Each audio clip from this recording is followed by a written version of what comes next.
Thanks for watching Time Warner Cable's Local Edition. I'm Brad Pomerance, and we are joined by Ted Lieu, member of the California State Senate. And sir, I want to speak with you about our budget surplus. I can't believe I can say budget and surplus right after each other in the state of California.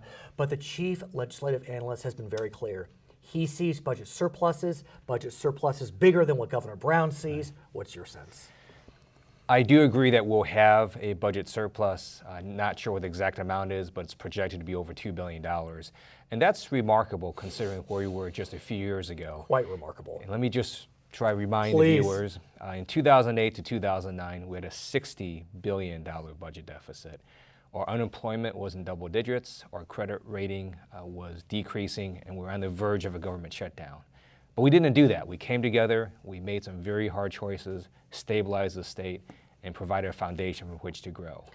And let's talk about what we do now, because with surpluses comes choices. You know, it can be easy or hard depending on how you look at it when you face a surplus. You could cut taxes. You could create a rainy day fund. You could restore cuts that were made during the recession. Lots of different things you can do. What's your sense? I would do what we did this year, which is basically pay down the debt, reinvest in education. Those are the two main items. We had smaller items as well. But this budget that we passed for the immediate previous fiscal year was on time, balanced. We paid down over $4 billion of debt. We set aside over $1 billion in reserve. As a result, not only do we have a projected surplus, but our unemployment has now dropped to the lowest in nearly 5 years. Credit rating has increased. So I would take the surplus for this coming year and start paying down even more debt with it, and also to continue to reinvest in both K through 12 education and higher education. What about creating a bona fide rainy day fund? I'm fine with that, but keep in mind we already have a rainy day fund every year, and that's how much revenues we collect. We have a spending limit. We can't go above the revenues we get for any given year. We don't print our own money.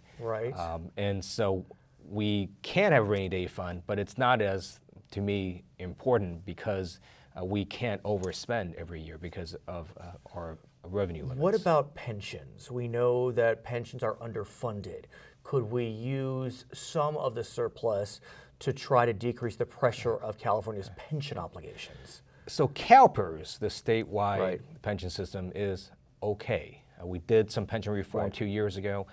Individual cities and counties, some of them are not okay. Some cities also, they have some issues. And they have issues as well. But some cities managed their finances really well, some did not, and those that did not are in deep trouble. Some will go bankrupt depending on how they negotiate the benefits with their existing employees. California can't help those cities per se. It would be a special act. Separate jurisdictions. But what about California's pension obligations, CalSTRS, retiree health care? So CalPERS is largely okay. CalSTRS is not. We do need to bolster up CalSTRS finances. But these are projections 20, 30 years from now. So we do need to start taking action now. But again, this is not an immediate crisis. If we do nothing, it won't be a crisis several years from now. So your priorities would be pay down the debt, reinvest in education, and then we do have to take some steps to address our prison system. Oh yes, there's no doubt. Although it's fascinating to me that the federal court, as of late, has been a little more generous with its extensions. Well, we in the Senate Democratic Caucus have been pushing for more rehabilitation funding, mental health funding. I personally would like to see arts and corrections programs back in prisons, which have been shown to reduce recidivism. And the federal courts like to see that because they view it as a durable, long-term solution. We'll have to see what happens. His name is Ted Lieu. He is a member of the California State Senate, representing significant portions of Los Angeles County. My name is Brad Pomerance, and we thank you so much for watching Time Warner Cable's Local Edition.